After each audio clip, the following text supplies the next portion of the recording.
Eh bien, nous sommes de retour sur le plateau des Journées francophones de radiologie 2019 et je suis en compagnie du professeur Isabelle Bloch. Bonjour professeur. Bonjour. Alors, vous êtes enseignante, chercheur en mathématiques et informatique à Télécom Paris. On va parler avec vous d'intelligence artificielle. Ma toute première question, c'est comment est-ce que vous en êtes venu à vous intéresser à l'IA ? Alors, donc moi je travaille en mathématiques et informatique, donc je m'intéresse essentiellement à la modélisation des connaissances pour l'interprétation d'images. Et donc je travaille depuis très très longtemps avec des radiologues, en particulier Catherine Adamsbaum, qui est présidente des JFR. Et pour fournir des outils d'aide à l'interprétation des images radiologiques, on s'est intéressé à comment modéliser les connaissances que les experts médicaux utilisent pour interpréter visuellement les images. Donc ça peut être des connaissances anatomiques, des connaissances sur les pathologies. Et je me suis posé la question de comment modéliser ces connaissances pour essayer de les intégrer dans des algorithmes qui vont aider l'interprétation de ces images. Donc voilà, c'était ça le démarrage. On le sait, les bénéfices de l'IA dans le domaine de la santé et de la médecine sont nombreux, hein, l'aide au diagnostic, la médecine interventionnelle. Donc on en attend beaucoup. Oui, on en attend beaucoup. Donc il y a déjà des premiers résultats, effectivement, qu'il faut quand même prendre avec précaution. Par exemple, il y a les travaux en dermatologie sur les mélanomes. Si on regarde un petit peu près, on se rend compte que les résultats peuvent encore dépendre des bases de données, qu'on ne traite pas forcément tous les types de lésions. Donc il y a des progrès énormes. Et c'est dans ce sens où ça va être une aide, mais qui ne se passe évidemment pas du radiologue pour le diagnostic final. Il y a beaucoup de questions qui entourent l'intelligence artificielle, les défis qu'elle doit relever, ses limites. Qu'est-ce que vous pensez, vous, de tout ça ? Alors, effectivement, vous travaillez sur le sujet depuis de nombreuses années. Hein. Voilà, il y a beaucoup de défis. D'abord, il y a une première question qui me tient particulièrement à cœur, c'est quels sont les rôles respectifs que doivent jouer les données d'un côté et les connaissances de l'autre. Donc ça correspond un petit peu aux deux paradigmes généraux de l'intelligence artificielle. Un complètement guidé par les données, où on pense que toutes les connaissances peuvent être extraites des données si elles sont suffisamment nombreuses. Et puis l'autre paradigme, où on dit on a des connaissances, donc on va essayer de les modéliser pour les utiliser pour analyser les données. Et donc, il y a encore un travail à faire sur le rôle respectif de ces deux pans de l'IA et des rôles des données et des connaissances. Quoi. Alors, il y a différents enjeux au niveau de l'intelligence artificielle, notamment le respect de la vie privée, l'explication des résultats. Effectivement, ce sont deux questions importantes. Alors, la première est liée assez directement aux données. Donc, comment est-ce qu'on constitue des grandes bases de données ? Donc, en respectant justement la confidentialité, l'éthique, etc. Donc ça, c'est une vraie question. Quels sont les critères de souveraineté en fait de ces données ? Est-ce que une fois que les données ont été enrichies, annotées, etc., à qui elles appartiennent ? C'est une question à laquelle j'ai pas de réponse pour l'instant. Et l'autre partie de la question, c'était sur l'explicabilité. Oui. Donc ça, effectivement, c'est un domaine en plein essor de l'intelligence artificielle. C'est ce qu'on appelle l'intelligence artificielle explicable.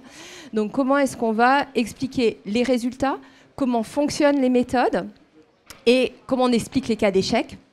Voilà. Donc ça, ce sont des questions encore ouvertes actuellement, même s'il y a énormément de travaux de recherche là-dessus. Alors, je vais revenir sur ce que vous disiez à propos des données. Il y a les données cliniques, il y a les données génétiques. Oui. Donc, au niveau de l'imagerie médicale, ça, c'est très particulier. Oui, c'est très particulier, en premier lieu par le volume en fait déjà de ces données et la difficulté d'avoir des données suffisamment représentatives. On peut penser aux maladies rares par exemple, où de fait on aura moins de données, les difficultés de la notation, la reproductibilité qu'on peut avoir d'un expert à l'autre. Voilà, donc toutes ces difficultés, elles sont encore plus forte, je pense, pour les images. Professeur Isabelle Bloch, il y a beaucoup de mythes qui tournent autour de l'intelligence artificielle, je dirais pas de fantasmes, mais voilà, qu'en est-il exactement ? Alors, déjà, la première question qu'on peut se poser, c'est est-ce que l'intelligence artificielle est artificielle et est-ce qu'elle est intelligente ? Ce qui n'est pas forcément si évident. Donc ça, c'est le premier mythe, peut-être. L'histoire nous incite à la prudence parce que si on regarde depuis le milieu des années 50, donc la naissance de l'intelligence artificielle, il y a eu des vagues d'enthousiasme et de déception. Donc voilà, ces cycles incitent un petit peu à la prudence sur ce qui se passe, en ce moment. Il y a des choses où l'IA va certainement apporter énormément, donc les thèmes que vous citiez, l'aide au diagnostic, l'interventionnel, etc.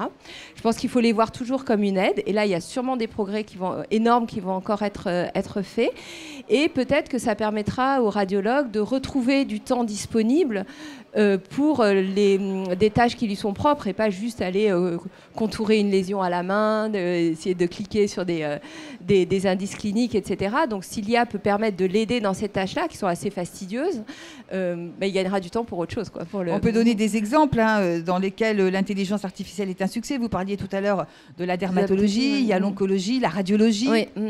Oui, tout à fait. Oui. Donc là, effectivement, il y a pas mal d'outils qui se développent, qui vont aider à détecter des signes d'une pathologie, par exemple.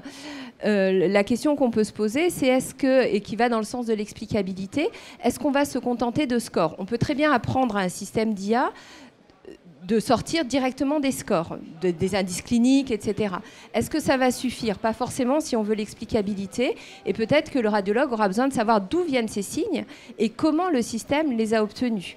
Donc, par exemple, la segmentation d'une tumeur, il en aura sûrement besoin pour pouvoir juger de la classification, des mesures de volume, etc., que peut produire le système. Alors, il y a beaucoup de questions aujourd'hui qui restent en suspens.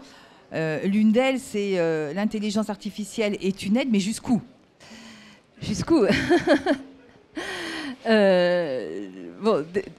Déjà, si elle évite aux médecins d'avoir des tâches fastidieuses à faire, c'est très bien.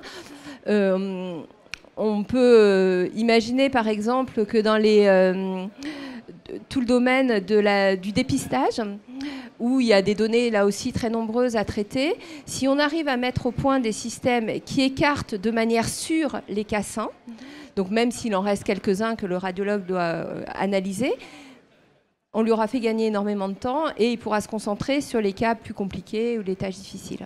Eh bien, écoutez, en tout cas, merci d'être venu sur le plateau nous éclairer sur le sujet. Merci, professeure Isabelle Bloch. Merci.